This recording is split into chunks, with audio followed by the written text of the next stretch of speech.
Sur les réseaux sociaux, Ousmane Dembélé a tenu à prendre la parole après la sortie de Matteo Almani, directeur du football du Barça, plus tôt dans la matinée.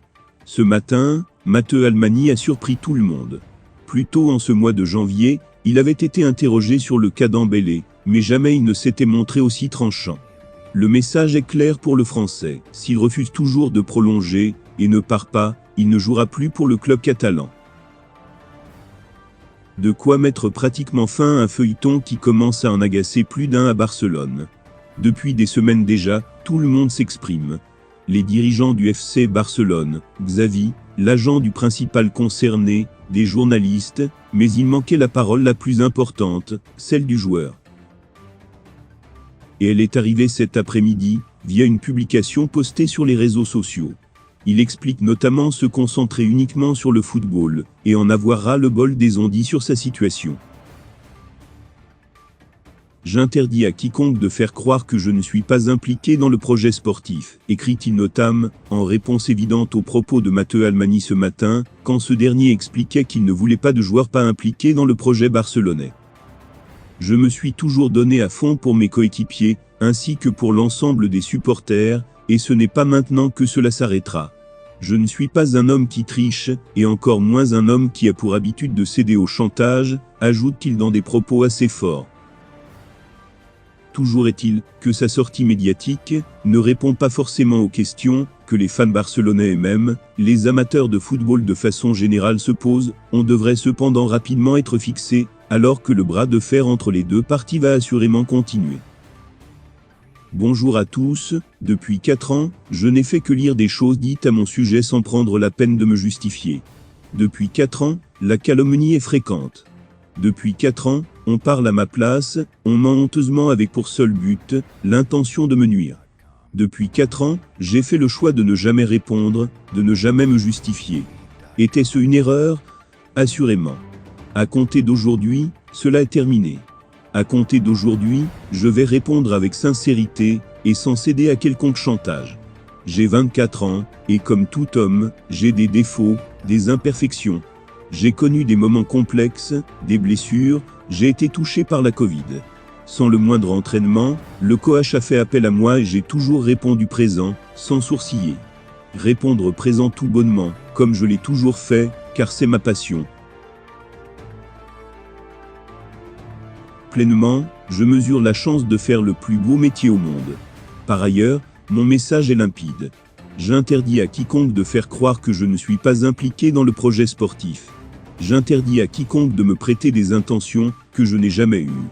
J'interdis à quiconque de parler à ma place, à la place de mon agent, en qui j'ai une totale confiance. Toujours sous contrat, je suis pleinement concerné, et à la disposition de mon club, de mon coach. Je me suis toujours donné à fond pour mes coéquipiers, ainsi que pour l'ensemble des supporters, et ce n'est pas maintenant que cela s'arrêtera. Je ne suis pas un homme qui triche, et encore moins un homme qui a pour habitude de céder au chantage. Certainement que l'amour n'est qu'une variante du chantage. Comme vous le savez, il y a des négociations. Je laisse mon agent s'en occuper, c'est son terrain. Mon terrain, c'est le ballon rond, jouer au football tout simplement, partager des moments de joie avec mes coéquipiers, avec nos supporters. Par-dessus tout, concentrons-nous sur l'essentiel, la gagne. Prenez soin de vous et de vos proches. Pablo Sarabia, 29 ans, connaît bien le Real Madrid, où il a été formé, et Kylian Mbappé, 23 ans, qu'il a côtoyé au Paris SG. C'est donc logiquement que Marca, qui publie une longue interview de Libère ce jeudi, lui a demandé s'il avait des informations sur la potentielle arrivée de l'attaquant international tricolore à la Casablanca cet été. Mbappé au Real? Je ne sais pas. Il ne reste que 6 mois pour voir la fin de cette histoire.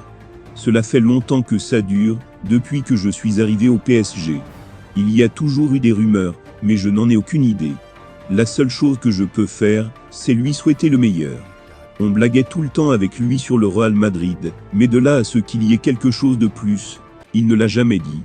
Bientôt, il devra prendre une décision, et il fera ce qu'il considère être le meilleur pour son avenir, a-t-il lancé. Mystère et suspense. Diego Carlos va probablement quitter le Séville FC lors de cette fin de mercato d'hiver, mais reste à savoir où. Il y a quelques jours, le Brésilien semblait très proche de Newcastle, qui a proposé une offre, acceptée, de 36 millions d'euros.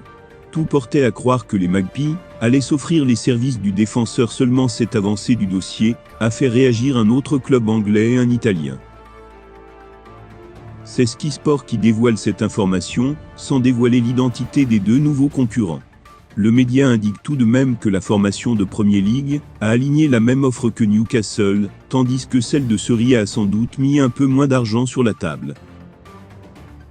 Diego Carlos, 28 ans, va sans doute avoir l'embarras du choix. À 11 jours de la fin du mercato, les clubs s'activent pour se renforcer. Et la priorité, comme souvent cet hiver, c'est le prêt. Malang Sarr, 22 ans, est typiquement dans ce cas. S'il ne veut pas quitter Chelsea, où son contrat court, jusqu'en juin 2025, 4 clubs le veulent en prêt. Selon nos informations, Leicester est intéressé. Pas de quoi ébranler les Blues, qui ne veulent pas laisser partir un joueur qui peut très largement dépanner en défense ces prochaines semaines.